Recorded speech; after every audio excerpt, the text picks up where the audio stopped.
Support for Music Money University and the following message are brought to you by TuneCore. Do you want to take your career to the next level and start making money from your music? The good news is all you need is a digital distributor. TuneCore is dedicated to helping independent artists get their music in over 150 digital stores and streaming services in over 100 countries worldwide. And the best part is, they never take a cut of the money they collect for you. No label, no catch, no barriers to selling your music worldwide. Take control of your career and get 20% off your first upload on TuneCore by clicking the link in our show notes. Welcome to Music Money University, where you learn in-depth strategies on how real artists, musicians, and entrepreneurs earn a full-time income in the music business. I am your host, Omari, and today on our show we have Luke James Shaffer.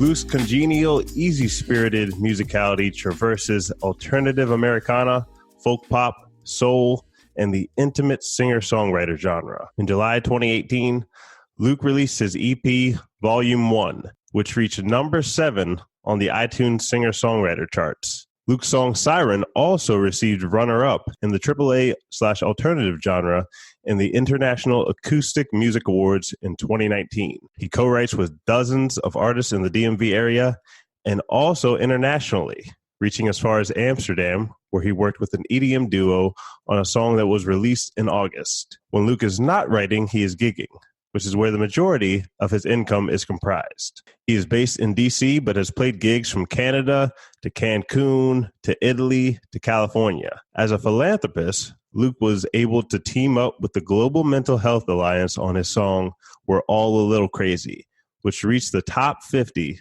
on the iTunes singer-songwriter charts. A portion of the proceeds for this track go directly to the foundation. Luke, welcome to Music Money University. Thank you for having me. Excited to be here, man. Absolutely. Excited to have you. All right, Luke, the way we like to kick things off on our show is dive right into the numbers. It's for a couple of reasons, because without numbers, you and I are just talking opinions and theory, which is nothing wrong with it, but it's a lot more valuable to the people when they hear a person give their report on their results and not just their opinion. So tell us how much you make each year in your music business and your music career, the breakdown of where the revenue is coming from, whether that be merchandise, film licensing, touring, etc., which we already mentioned a little bit of it, and which advertising methods have worked best for you to achieve this income. All right, so majority of my income, so I make around it's like 60 to 70,000 a year, something like that, and I say the majority of it comes from live shows, like around 85%, which just means I'm out there and working a lot, playing as many shows as possible. The rest of it comes from streaming revenue, which is not a lot, but I do a lot of releases, original music, stuff like that make a little bit of money. YouTube, there's a small amount of money that comes from that. If you put up cover songs, people put ads on them. I do a lot of home recording, so I get hired to do vocals on a bunch of tracks. There's a website called Sound Better that I'm currently trying to become I think it's called a premium member for. And basically it's just a place for people to find singers or guitar players or anything, that people are looking for in the music business to do recording at home and then send off, because nowadays everything's connected via the internet. So like you mentioned, I did that song with those guys in Amsterdam. I didn't go to Amsterdam. I did vocals here in DC, and then we sent them back and they mixed it, and it was just a fun project. There's a small portion from like social media stuff too. Sometimes you'll get contacted about posts, and I have a partnership with like a beer company for like 6 months. So there's a little bit of income from that. But that's far and few between. As far as advertising goes, Instagram is like the number one spot. I'm assuming Instagram and Facebook to advertise for myself. As far as new releases go or new videos, I have a pretty big email list that I always try and get new emails for during live shows. During live shows, I hand out an email list, and I just send one out that next week saying, welcome to the email list. And I don't know how beneficial it is yet. I'm still like building it up and kind of seeing the numbers. But having a couple thousand people on an email list obviously doesn't hurt when you're trying to promote a new song or a show or anything of that matter. There's a ton of different revenue streams, but they're all small things that end up adding up to a lot, I guess. A lot of the gigs that I play are weddings and cover gigs, but then I play the original shows whenever I have the chance. And do you sell any merchandise at these live shows? Where's even going down into the live shows? Where does the bulk of that revenue come from? Is it just from the fee of getting paid to perform, or is it like things you do during the show? I would definitely say the majority comes from the fee. It's not that people don't buy merchandise necessarily. I just don't know if they buy my merchandise. I have some, CDs, t-shirts, that kind of stuff, but it's, I don't push it very hard. I feel like maybe if I did, there would definitely be more revenue coming from that. But right now, the majority comes from fees, from the payment that I get from playing shows. And which shows consistently pay the most?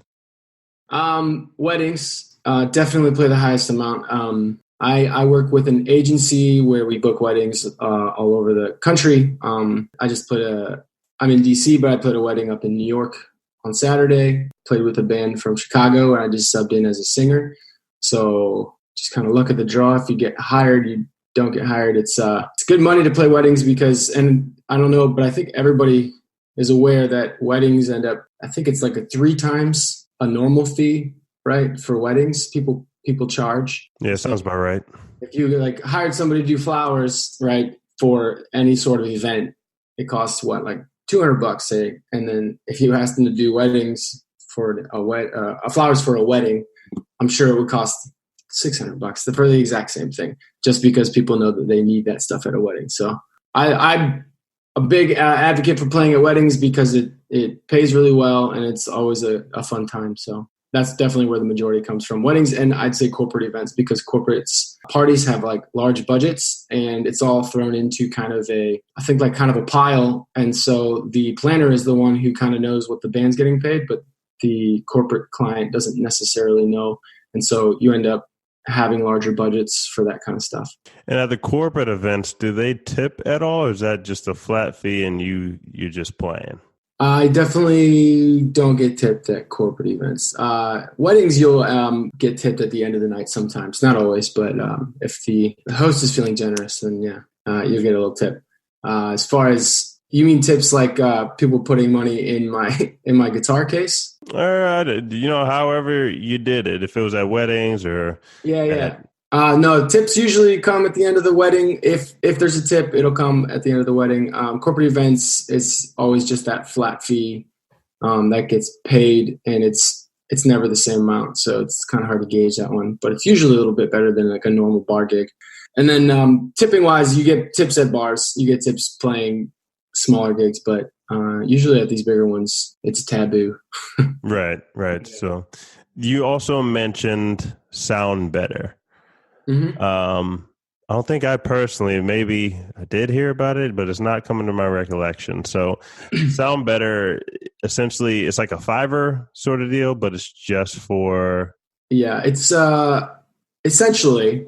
I think it's a little higher quality because they have people who with Grammy Awards and like world-class musicians and studios that people can hire out. And like they just partnered up with Spotify, I believe, to kind of like help create this kind of across the world partnership, collaboration thing in music, which I think is getting bigger and bigger. I don't know what's going to happen from them partnering with Spotify necessarily, but I don't know if Spotify bought them or if they're just partnering with them, but they just announced that maybe a week and a half, 2 weeks ago. I've only done like a few gigs on Sound Better. I do a lot of just like one-offs that people contact me and I do a song for them, or I sing vocals on a song for them, or I do a cover song and record that and they get paid for it. So I think it's important if you want to do that kind of stuff to have quality equipment at your house nowadays more than ever, because you want to make sure it sounds decent and people are getting what they pay for. But Sound Better is a good idea. I think it's kind of difficult to get into like the premium membership, which is like a $60 a month thing. But if you get 2 gigs doing vocals, you'll make up for it. So it's really not that hard. It's more like whether you get in or not. I think they have a very small amount of people that they let in right off the top.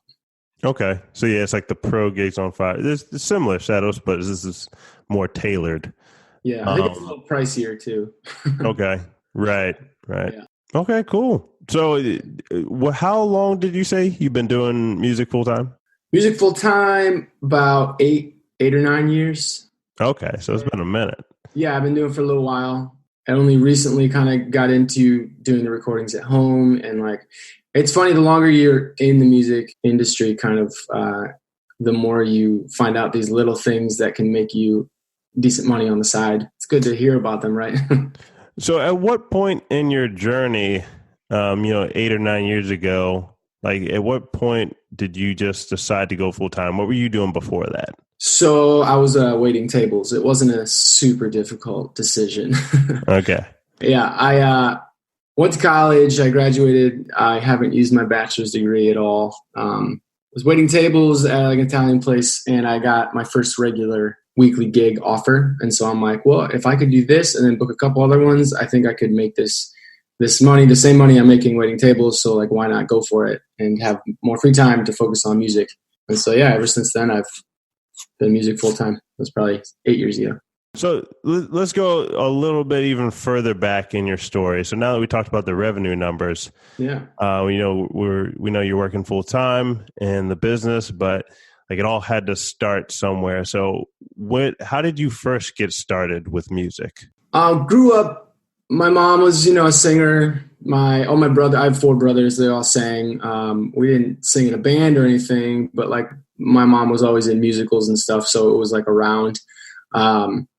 I got a guitar when I was probably 16. Didn't play it at all until my younger brother was a little bit better than I was. So I had to be better than him. So I picked up the guitar for real. And when I was probably first year in college, like 18 years old, which is a little late. But that's when it happened. Started playing guitar. Started writing songs that like same year. I was still working, obviously, going to school, but was focused. Like I really liked the music thing. I moved to New York City after college. I was born and raised in Ohio. So I moved to New York City after college to kind of pursue music. And I was waiting tables at the time, but I played a lot of cool venues and didn't make any money from it, but it was like a really good experience as far as like playing awesome places and like kind of seeing how shows work and stuff like that, because it was all pretty new to me at the time. I auditioned for like American Idol when I lived in New York City, and I made to the like top 50, like one cut before the live show. But I got to go to Hollywood 2 years in a row, actually, which was cool. They showed my face on TV, which is always beneficial to somebody pursuing music, because then you get a bunch of random people checking out your stuff. So American Idol was cool, but it didn't end up doing very much other than getting my face on TV. Moved back to Ohio after New York, started playing full time. That was a while ago. And then I moved to DC probably 6 years ago with my now wife. And we moved to DC because I had my foot in the door with this agency that I still work with a lot to do those corporate events and to do those weddings and stuff like that. And so it took a while to get to the point where I'm at, like making a decent living and playing music full time. But it's all a journey. So it's just kind of like taking each step and taking the opportunities you get and moving forward. So yeah, been in DC 6 years playing music full time. And so in terms of like looking forward to the future, what marketing plans are you going to be implementing like in the next year to grow your career? Because kind of doing the live shows, if you're interested in, like scaling and growing online, that sort of thing, what do you see yourself doing? So I work with a team here in DC at a place called House Studios. A couple months ago, I kind of signed this agreement with them where I can focus on original content. But basically I can record for free with them, and then they take like a portion of like any money we make off of it, whether it's like $10 or